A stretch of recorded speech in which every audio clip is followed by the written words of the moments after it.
What a difference 10 years and even 20 years makes, guys. We analyzed the real estate market from 2006, 2016, and now the St. George real estate market in 2026.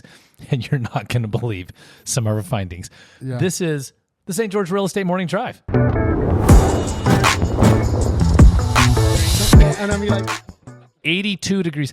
I was obsessed with the weather growing up, and my family thought that I would become a meteorologist. And so I love to be the weather guy. So I just for everyone out there, it's going to be 82 degrees in St. George. It makes absolutely no sense based on the fact that it is the 12th of March, 2026. That is crazy. I mean, it makes no sense. I mean, it's completely illogical. I don't know if y'all have been paying much attention to what's going on with the weather, but this guys, I've been here 50 years. Jesse, as in all of the years that I've been alive. I mean, I remember it all. I'm going to tell you a little something right now. Friday, the 20th of March. Now, listen, can we be real? That's a ways away. That may or may not come true because the weather changes. There's a 95 in the forecast. Wow. 92 on the 19th. 95 on the 20th. We were going to host a real estate realtor ski day this next week in Bryan Head and do kind of a high-level mastermind with people who are wanting to scale their business and build a life that works for them in real estate.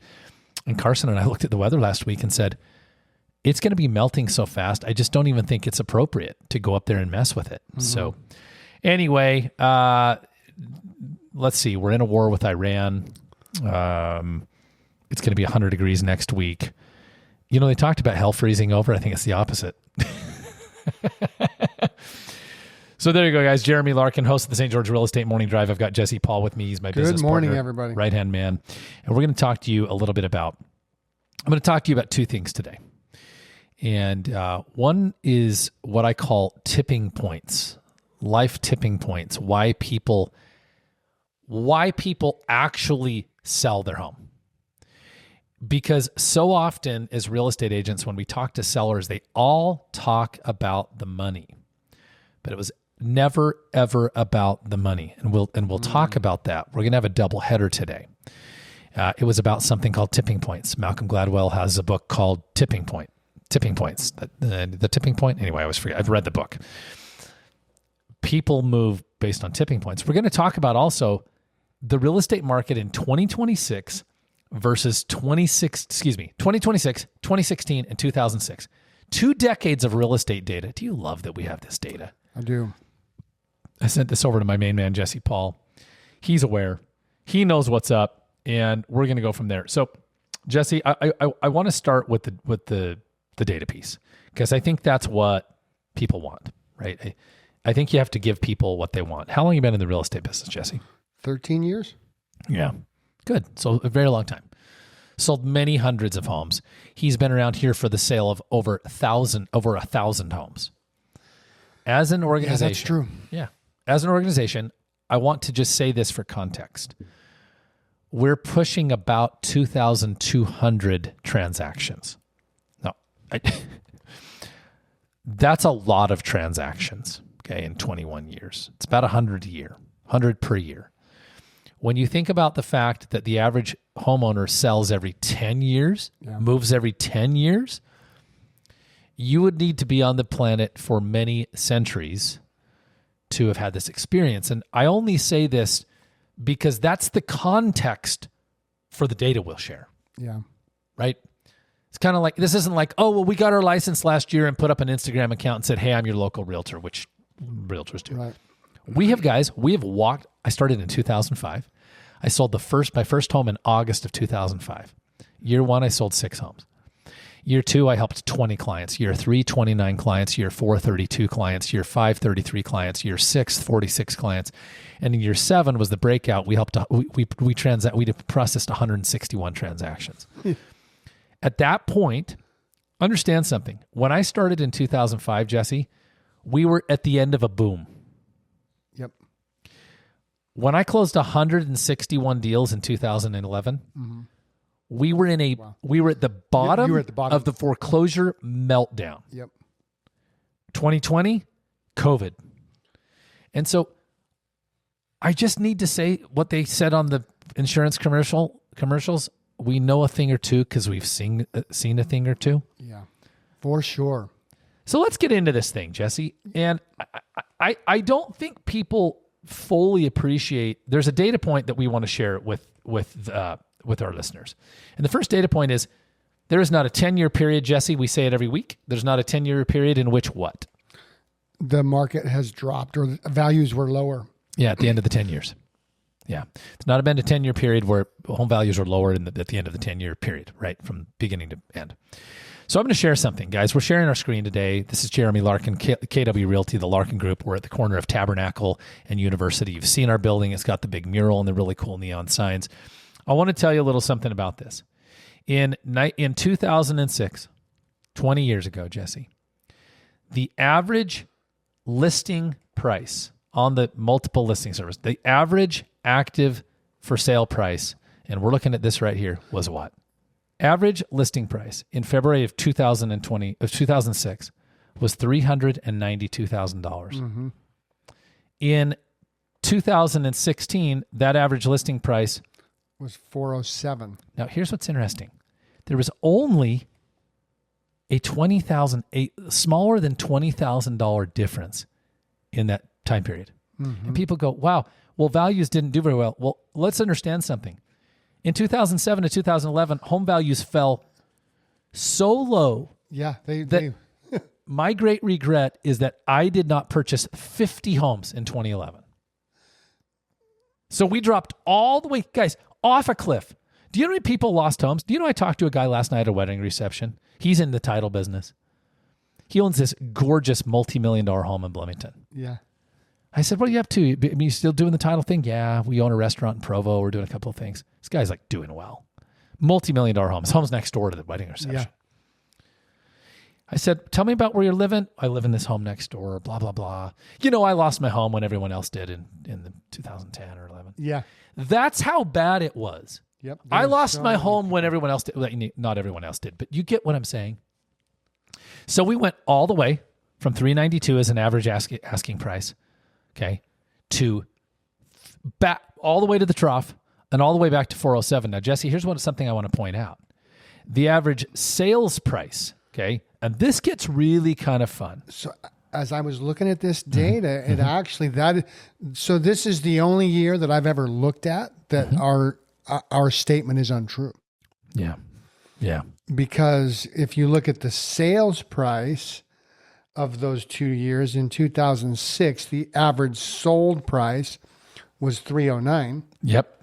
And the average sales price in 2016 was $230. $230. So this is the only 10-year period that I've actually ever seen it be lower. Well, and this is fascinating because we're going to talk about something that's changed that you would not see visibly. And you don't even know yet because I haven't told you. You're going to love this. You're going to love this. Okay. I'm going to tell you about how some things changed that time period. 2026, average listing price. Yeah, 26 is crazy. Is $835,000. The average sales price, $608. Now let me show you this one more time. Now, here's what I'm doing, just so you know. I have them in 3 tabs. That's how I'm doing it.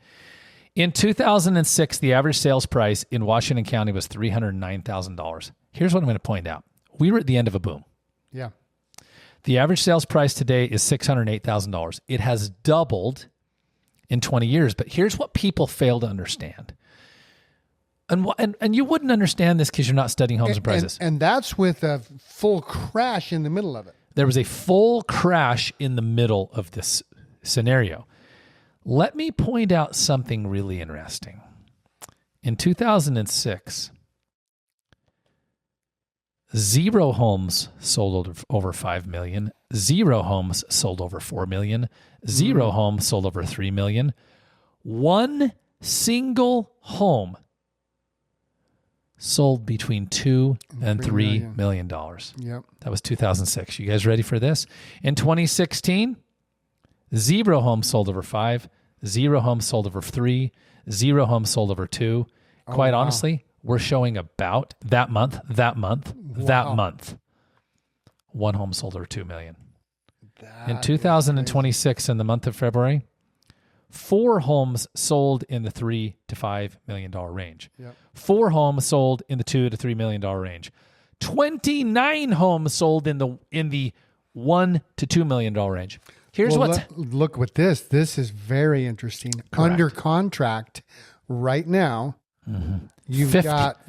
got 68 homes between 1 and 3 million under contract. This is what you have to understand when you look at averages, and this is what we want people to understand.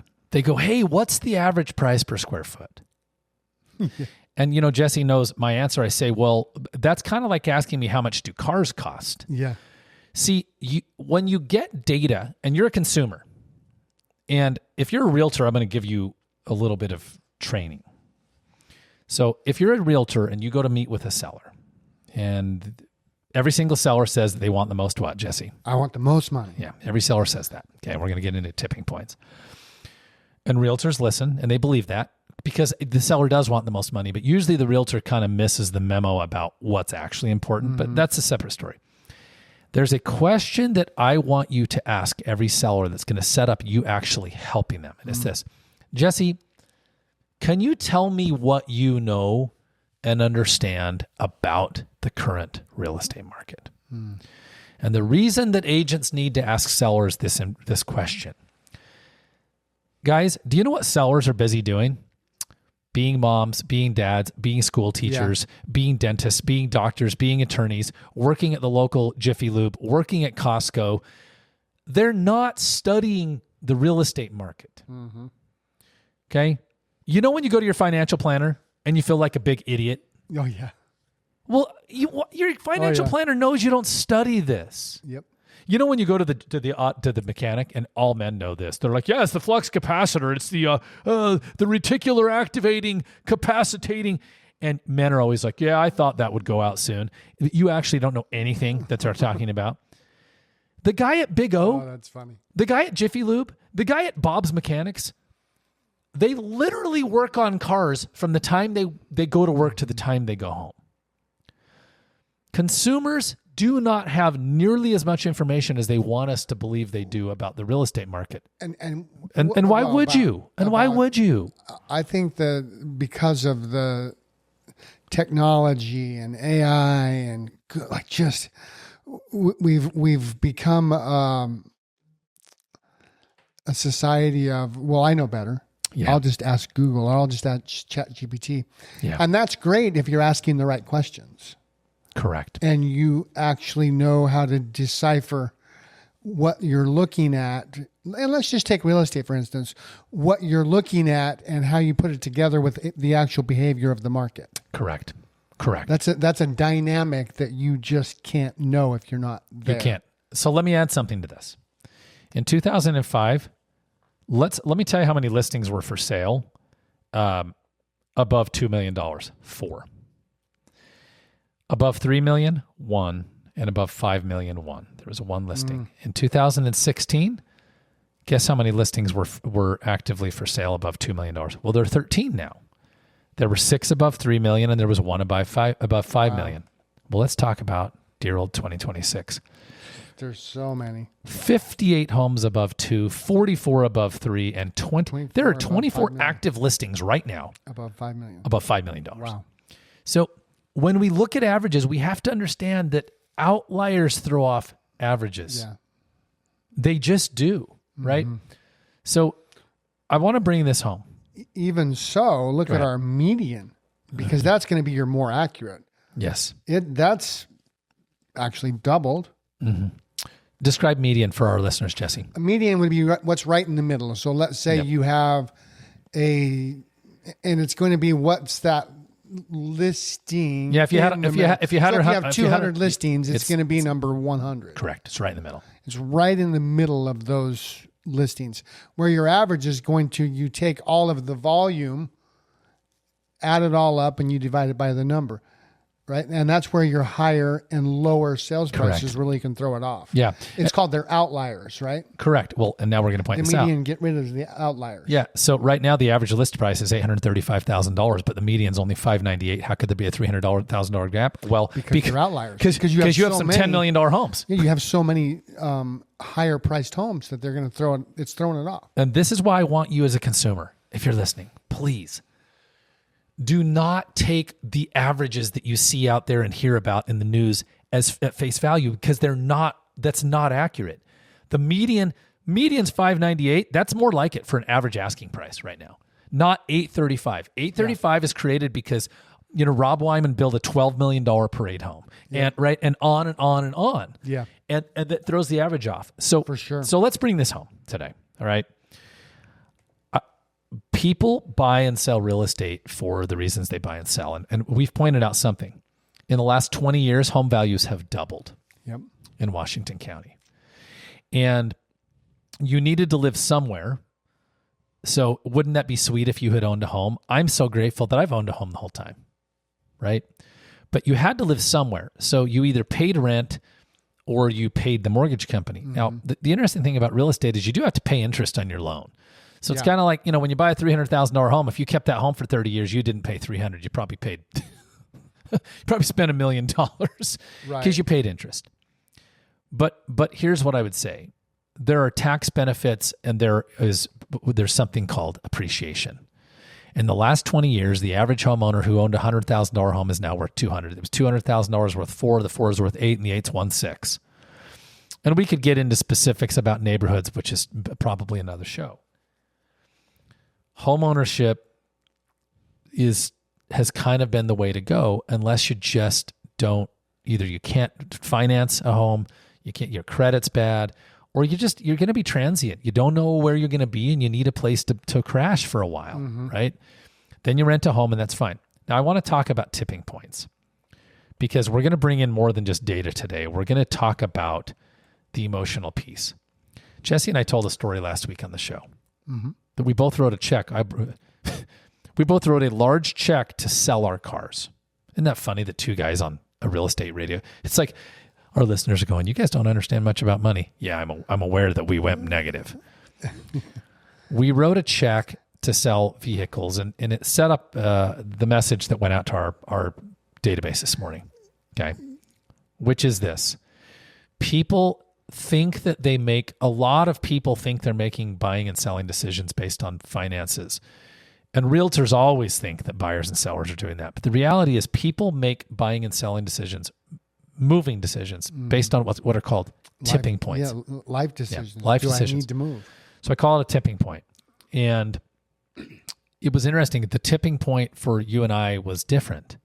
Jesse was laughing. The reason he ended up selling his car, the whole reason he ends up selling the car and buying another and writing a check to get out of the old loan was for what? The dog. The dog. Yeah. The dog's actually on the couch right now. Yeah, because she goes to work with me every day, and I ended up having to leave her in my car during the summer, and I left the car running, and I couldn't lock the doors, and it just ticked me off. Now, I could have figured out how to. I think you can, but I didn't have the mental capacity to do that at the moment. And it frustrated me. So then, and my brother-in-law had been trying to talk me into Teslas for a long time. But then I started hearing that they have, the first time I heard it was husband mode while she goes shopping. Oh, that's hilarious. But it's called dog mode. And I thought, So I started asking my brother-in-law again, well, shoot, next thing you know, he's got me, I've ordered a Tesla. I've got all the equipment. I've got all the stuff that goes with it. I hands down, it's the best car decision I've ever made. I would have never told you I was a Tesla guy. How much do I love that car? It's honestly, it's like you came home. I'm telling you. Now, so because I did that, I needed to sell the other one. I didn't need two cars, so I needed to sell the other one. Because I'm a realtor and I drive so dang much, I'd put 75,000 miles on my RAV4. No, 100,000 miles on my RAV4 in 4 years or 2 years. I drive a lot. So I took a huge hit for mileage. So let me bring this forward. His was a dog. Mine was a wife. Mine was a marriage. And here's what's funny. I got married in August to a gal who lives in Lehigh. I was putting crazy miles on a Kia Sorento. I have news for anybody who owns a Kia because I bought another Kia. They're not Hondas and they're not Toyotas. And when I hit 115,000 miles going back and forth, I realized I don't think this is a car I want to run to 150. I'm going to lose more money later, and it's going to have a lot of problems. I've just seen it. Yeah. So I turned around and found a killer deal on a Kia Sorento, a plug-in hybrid in Arizona. I got it. They shipped it to me, and I said, I'll just sell mine. It will be easy. It wasn't easy, and I spent 3 months fiddling around on KSL.com and Facebook Marketplace and having dealers make me offers on my car, right? What a great subject. We are in sales. In fact, I would dare say we are probably some of the best salesmen in Southern Utah. And yet, both of us had a hard time selling our cars on Facebook Marketplace. Why?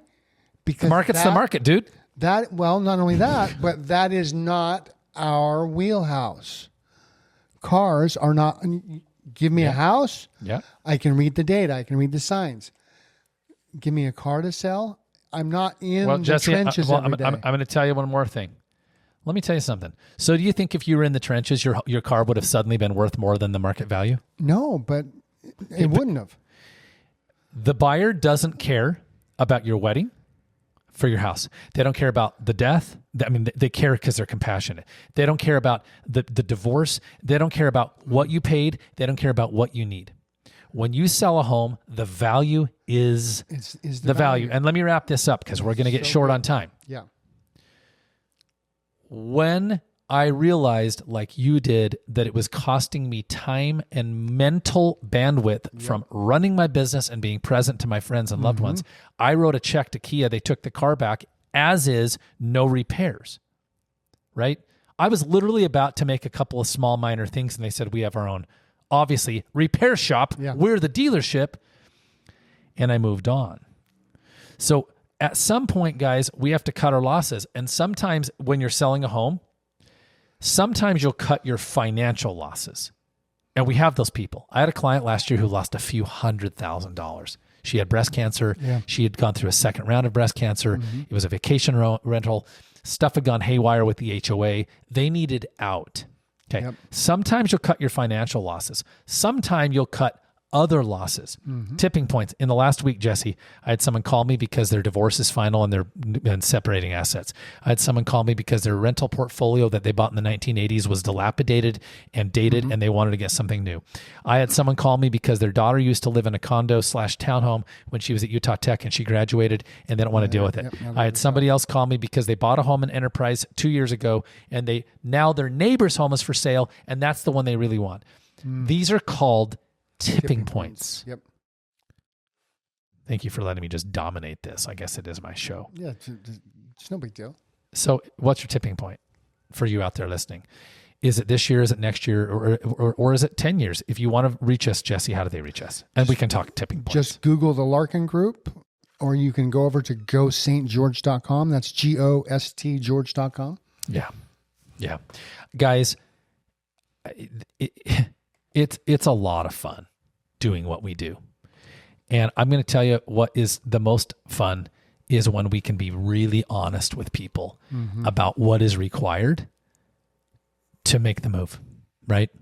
And whether that's what they need to price their home at or how they need to prepare their home or what they need to offer on a home or, right?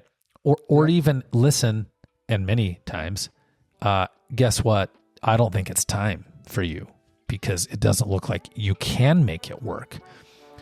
That's what makes the job fun. And for you realtors out there, that's how you build trust. That is the frequency of trust. Jeremy Larkin, Jesse Paul, the Larkin Group, KW Realty. Google us. We're happy to chat. Thanks for having us.